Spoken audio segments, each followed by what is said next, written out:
Can we hear you okay? Okay, yeah. Okay. Do I have a microphone? No, you're already wired up. I'm wired up. Okay. Yeah. So, ladies and gentlemen, Colin needs no introduction. My name is Alex Norman. I had the privilege of working with Colin on his book. Some of us got up rather early to come here. I came from Gloucestershire. I was up at 6:30 this morning. Colin, ladies and gentlemen, was up at 6. What was he doing? He was driving to Cambridge. He drove himself here. He conducted an interview with somebody, and then he came to lunch. This evening, he's having dinner here in Cambridge, and then he's driving home. So we're very privileged to have the opportunity to speak to Colin, and I'm just going to trot him through one or two of the highlights of his long and remarkable life. Colin, we were going to start off with, I want to start off with the question of what drew you to the Royal Air Force? Well, I suppose I, like many a young man of my age at the time, I would have been about 20, I saw the Battle of Britain raging above in the skies. And of course, I'd have liked to have been part of it, but I wasn't in the Air Force at the time. And, I was living near Hampton Court Bridge, and I was walking towards Hampton Court Bridge one evening, looking forward to a steamy encounter with the lady that was going to be my wife. I didn't know it at the time, perhaps she did. But anyway, overhead came a Heinkel bomber, and it slung out a bomb that was aimed at Hampton Court Bridge. Well, it missed the bridge, but I could see this bomb coming down towards me, and I threw myself flat on the pavement, and it, in fact, missed the bridge. It hit a house on the opposite side of the road to me. There was a violent flash, an enormous bang, and everything and everybody nearby got covered in debris. Well, it was a good thing it was a light bomb, because if it had been a heavy bomb, I wouldn't be here today talking to you this lunchtime. Well, all thoughts of a steamy encounter with my lady sort of went out of my mind. I dusted myself down, and I thought the sooner I get into the Air Force, the better, and maybe I catch up with this guy, but of course I never did. Tremendous. So you put yourself forward for selection. You got selected, you passed the aircrew selection, you did your basic training, and then what happened?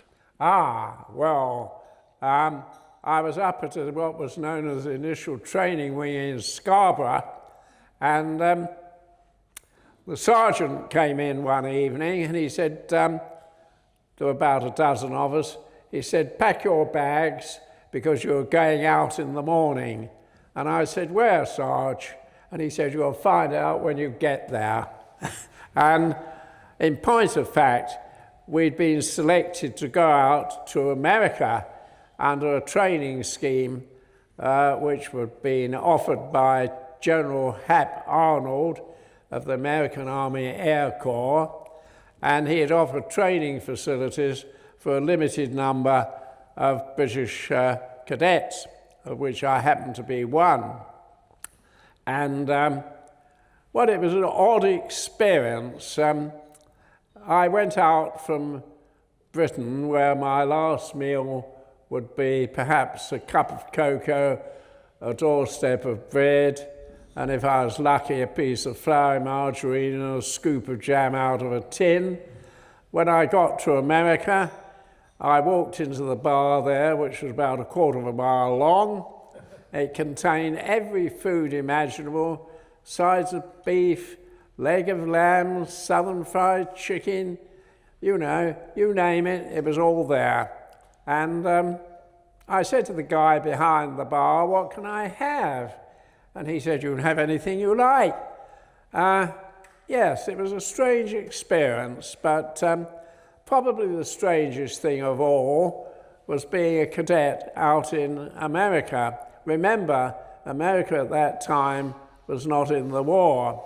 And I had to get accustomed to American style of behaviour.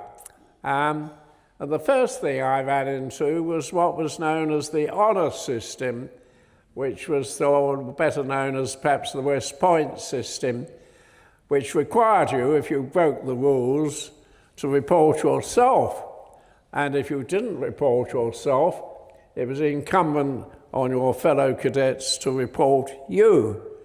Well, over here, as you'll all understand, if you could break the rules and get away with it, hallelujah.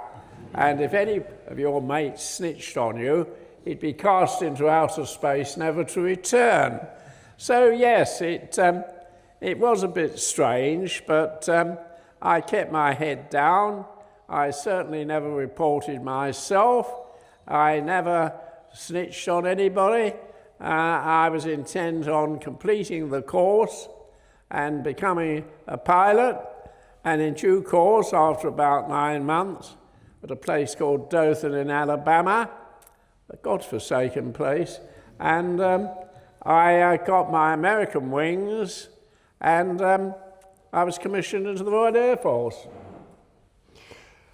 After that, you spent about a year training American cadets. Yeah, well, a strange thing happened. The station commander hauled me in, and he said, you know we've had Pearl Harbor, because they had by that time, and we're now at war with Germany and Japan. And he said, it's payback time. We're going to retain half a dozen or so of you chaps that we've trained to be instructors to our own cadets. And I said, yes, sir. And he said, well, you're going to be one of them. And I said, well, hold it, sir. I said, yesterday I was a cadet. I said, today I'm commissioned into the Royal Air Force. And you tell me that tomorrow I'm going to be an instructor to American cadets. And he said, that's right. So I said, well, with respect, sir, it's going to be the blind leading the blind. And he said, I don't care what you think. He said, tomorrow you'll go down on the flight line, you'll find 6 American cadets, and you'll be responsible for them. And that's how I became an instructor in the American Army Air Corps, at which point he opened the door and kicked me out into the night. So, well, there we are. Well, I stayed as an instructor out in America for about another 18 months. And then I came home, and because of the large number of hours that I'd built up, I was able to qualify to fly a Mosquito. And I rather hoped that I would be a night fighter Mosquito, because I couldn't think of anything more satisfying than getting into the bomber stream, identifying a German night fighter that was trying to knock our chaps down, and coming up behind the guy at 6 o'clock and blasting him into oblivion. But I never could get a posting to a night fighter squadron, but I did achieve a posting to a bomber Mosquito in Don Bennett's Pathfinder group. Now, Don Bennett was a brilliant aviator. He could fly better than anybody else. He could navigate better than else. He came down to our station on one occasion, and he was more accurate firing guns than any of our gunners. Now, you don't want to feel inferior if in fact you are, but there we are. We have to acknowledge that Don Bennett, who ran the Pathfinder group, was a very capable man. But I love the story about him that on his honeymoon he took a little time off to write a chapter on air navigation. And I think most of us, ladies and gentlemen, would have found something better to do on a honeymoon than to spend time writing a chapter on air navigation. But that was Don Bennett. And tell us, Colin, about how you teamed up with your navigator. Ah, yes. Well, I teamed up with my navigator because in a Mosquito you have one pilot, one navigator. And there were 50 pilots and 50 navigators in a room. And wing commander said, I'm coming back in an hour's time, and I shall expect you all to have crewed up, one pilot, one navigator. And he went out, slammed the door, and one chap jumped up on a stool and said, who wants a drunken navigator? And I thought, well, I don't want him. And people were crewing up all over the place. Nobody seemed to want me, and I couldn't see anybody I particularly wanted. Until, over the other side of the room, I saw this rather elderly man. He must have been all of 28. And he was looking pretty miserable. He got a Canada flash on his shoulder, and I walked up to him, and I said, have you found yourself a pilot? Nope, he said. And I said, what's your experience? And he said, what's yours? And I said, well, I've been an instructor out in America. Oh, he said, looking mollified. He said, well, I've been a navigation instructor in Canada. And I said, you found yourself a pilot. And I couldn't have chosen a better man. He was a brilliant navigator. He wasn't much fun, but then I wasn't looking for a navigator that was fun.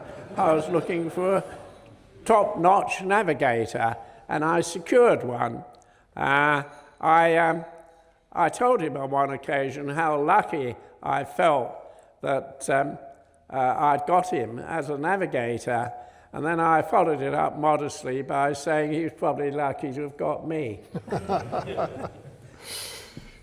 Just tell us quickly about your first flight in a Mosquito. Well, my first flight, nobody can tell you in advance what it is like to be shot at when you're in the air. It's something you have to experience.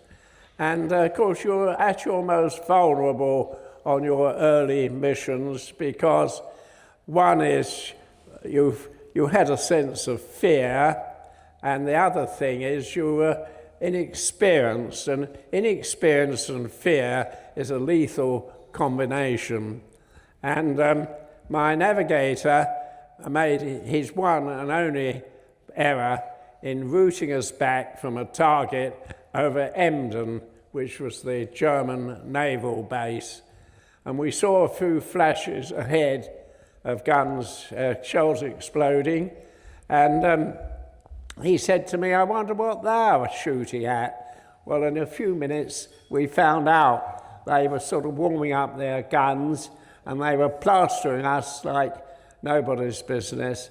And this is where, as I say, fear and inexperience comes in, because I put the aircraft into a power dive, and I suppose we exceeded all speed limits of a Mosquito. And when I tried to pull it out of the dive, it wouldn't respond because it was going so fast, and I was holding back on the control column. Nothing was happening. And then I wound back the elevator trim, and with some difficulty we came out before we hit the ground and before the aircraft disintegrated.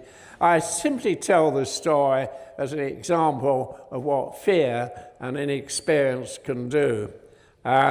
When we got back, the aircraft was in a pretty parlous state, but not as bad as the occasion when we were over Berlin, and again, through inexperience, I allowed a shell to come up underneath us, and it lifted the aircraft up, and it caused both engines to lose power. and the propellers were just windmilling around. Remember, we were over Berlin, we were being plastered by gunfire, and we were being coned by searchlights. It was a pretty hairy situation. And at this point, when we lost power, my navigator leaned across to me, this big ex-lumberjack fellow, and he said, "What do we do now?" Which I thought was a bloody stupid question. And I said, "Well, we wait, don't we? Because that's all we could do." But hallelujah, the power came back on, and I was able to angle the aircraft away from Berlin. And I leant across to Doug, my navigator, and I said to him, "You weren't frightened, were you, Doug?" And he said, "No, I wasn't frightened, I was bloody terrified." Which I think that speaks volumes. And what, the following morning, you went down to the flight line. Yes, I did indeed. I went down the flight line the following morning and inspected the aircraft, and the rear half of it was like a calendar. It was full of holes, and while I was looking at it, my fitter came up, and he said to me, "I think maybe, sir, you would like a memento of last night." And he handed me 2 shell fragments, about that long, and I looked at them, and I said, "Where did you find them?" And he said, "Well, sir, I found them in the parachute that you were sitting on," which made me a bit thoughtful. I said to my son later on, when the war was over, "You know, you narrowly came not into existence," and I tell you why. I said there were 2 good reasons. One is the shell fragment might have gone through me and killed me, and the other is that I might have been left with a high-pitched voice. So, Colin, tell us, there was one particular flight over Germany where you encountered Hitler's Wunderwaffen, the Me-262. Yes, well, we had a most dangerous adversary, and that was the German jet fighter, the Me-262, because he could go 100 miles an hour faster than we could. And I was again over Berlin. All the nasties seemed to happen over Berlin. And it was dark, it was raining, and visibility was, well, practically nil. We were flying on instruments. And all of a sudden, a white light appeared on my dashboard. And this white light was an indication that an aircraft was coming up behind, and he was painting us with his radar. And I thought straight away, well, there's only one aircraft that could be doing this, and that would be an Me-262. And an Me-262 would paint you with radar so you could come up close enough, even in bad weather, to pick you up. And once he got a visual on you, he'd open fire and you were dead, because the firepower of a Me-262 was absolutely phenomenal. I mean, one blast and the whole of the aircraft be turned into confetti. Anyway, as soon as I saw this white light, I tipped the aircraft on its side and dropped down 10,000 feet to get out of his range, and it worked. But my navigator, Doug, said, "What the hell is going on?" And I said, "Well, you can see for yourself." I said, "The white light came on. We got to get away from this double." "Oh," he said, "I've heard that you get ghosting at night, and a white light can come on. It doesn't mean that it's a German jet fighter." And I said, "Do you want me to hang around and find out?" Which quietened him down a bit. But every now and then this white light had come on, and I would take evasive action. I couldn't engage him in combat because bomber Mosquitoes didn't have guns. For purposes of lightness, they were just had minimum defensive. I had just a piece of plate steel behind my cockpit where I was sitting, and that was all that was then on the Mosquito. Anyway, I had to keep evading this guy with my navigator bleating away like hell. My experience is navigators are always bleating about one thing or another. But I knew, of course, he'd only got 45 minutes flying time from the time that he took off to the time he got back. So, and I also knew that if I took him down low, he'd use a lot more fuel than if he was up high. So with a combination of taking him down low and skedaddling around all over the place, eventually the white light went off and it didn't come back. But it was a very hairy encounter, and probably of all the experiences I had, not excluding the show underneath us, I think this one probably caused me more alarm than anything else. Just, ladies and gentlemen, to put you in the picture, when Colin went on his tour, which was 50 operational sorties in September 1944 and finished in March 1945, of his cohort, more than 30% of them didn't survive. So he is one of approximately... Actually, it's 25%. Was that? No, I checked it, Colin. I'm going to correct you. All right, well, okay. It was actually over 30%.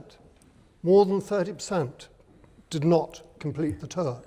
Yes, that's true, but had I been on Sterling's, only 25% would have survived. And now that only gave you a 50-50 chance of survival. If you were one of 4 people in a room, 4 captains of Sterling's, both commencing your tour, at the end of 3 months, 3/4 of you would have been destroyed either by anti-aircraft fire or machine gun to death by night fighters. Only 25% of you would be alive. Now, those are pretty formidable odds. Indeed. So after you completed your tour, you then became a transatlantic ferry pilot. Yeah. How are we doing on time? How are we doing on time? Take as long as we want. Take as long as we want. Huh? We can take as long as we want.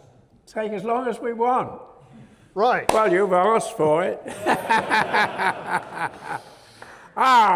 Well, when I left when I finished operations, I volunteered to go on ferry duties. May I stop you there as well, Colin? Huh? Can I stop you for a second? Casualty rates were even higher on the transatlantic ferry.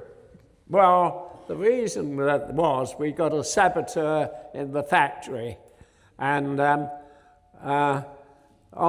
his particular expertise was to put the air bottle, which operated the hydraulics on a Mosquito, was continually being topped up by a pump. But of course it got a safety valve on it to make sure it didn't explode. But this particular devil's expertise was to screw down the safety valve so that when you took off, after a brief period of time, the air bottle would explode and blow the side of the aircraft out, and down you would come. I don't know whether he got a stopwatch on it or how it happened, but if it happened to you over the Arctic Ocean, I mean, hypothermia would kill you in 15 minutes or less.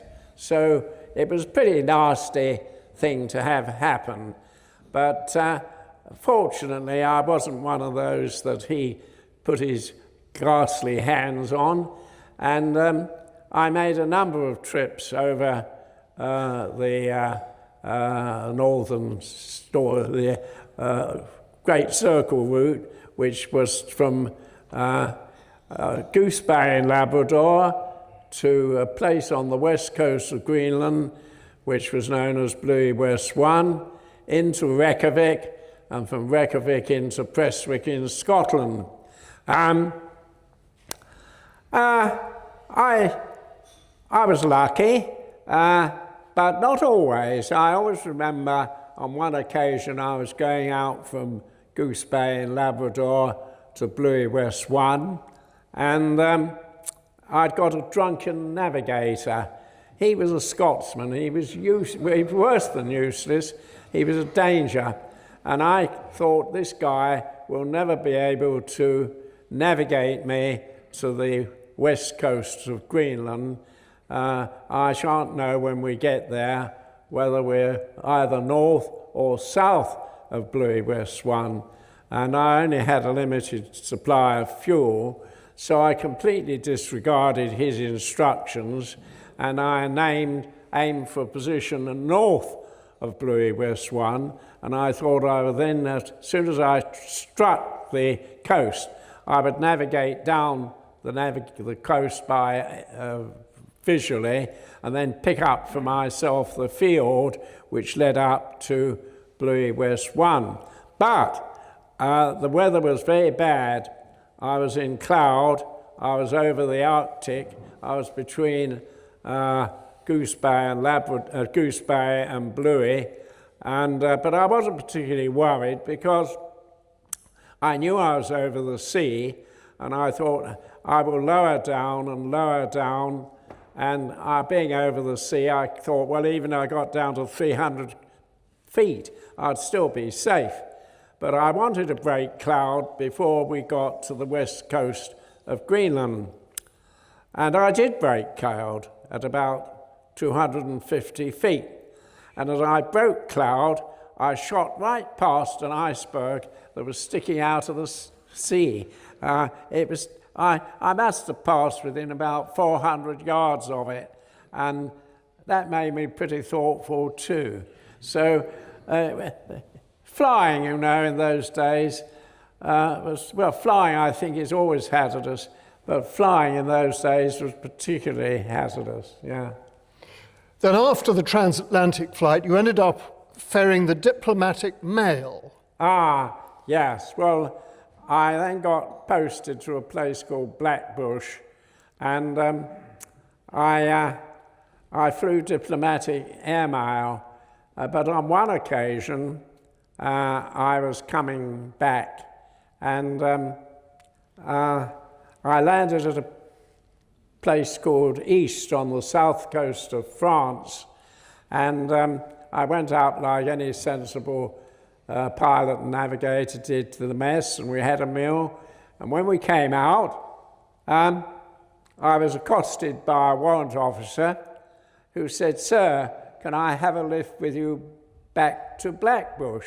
And I said, "Well, not really," because I said there are only two spaces on a Mosquito. That's the pilot and the navigator, and I've got a navigator here, and so I'm afraid there's not really room for you.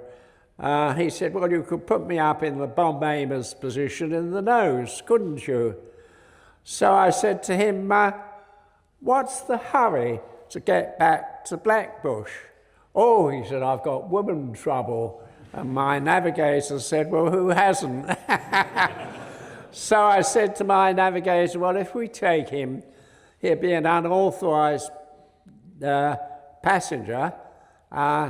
So I said, "Well, we'll just have to hope there won't be any trouble when we get back to Blackbush." Well, we poked him up into the nose and we took off. You know, it's sod's law that when you do something like this, something goes wrong. And just before we lifted off the ground, there was one hell of a bang, and all my instruments disappeared in front of me because all the dust and dirt sort of lifted up from the floor of the cockpit. And I thought I'd lost an engine, so I waited until all the dust and dirt descended, and I waited to feather the engine that had failed. But the rev counters were both the same. So I said to my navigator, "Ask that guy in the nose when it collapses," and then I should have to explain why I'd got a dead body up in the nose. And I thought that might be a bit of an embarrassment. So I said to my navigator, we just have to do the best we can and land on the one wheel. And because it didn't have a tricycle undercarriage, it just got the conventional two wheels at the front. I thought that if I applied brake to the starboard wheel and gave power on the port engine, I'd be able to keep the aircraft straight along the runway. Well, that was the theory, but of course, as soon as I landed, we shot off the runway at about a 45-degree angle, and we proceeded to skedaddle around Blackbush airfield. Eventually, we came to a stop, and the blood wagon came up, and the fire engine, but my unauthorised passenger leapt across my lap, opened the hatch, jumped out, and the last I saw him was sort of running across Blackbush airfield with his haversack sort of swinging behind him. I often wonder what he said to his lady when he met up with her, but it was a pretty terrifying experience. And my navigator, it wasn't my Canadian, it was another guy, my navigator said to me, "You bloody maniac, you could have killed us all." And I said, well, I didn't, did I? I said, you were still here with irrefutable logic. However, I went away for 2 or 3 days to see my wife.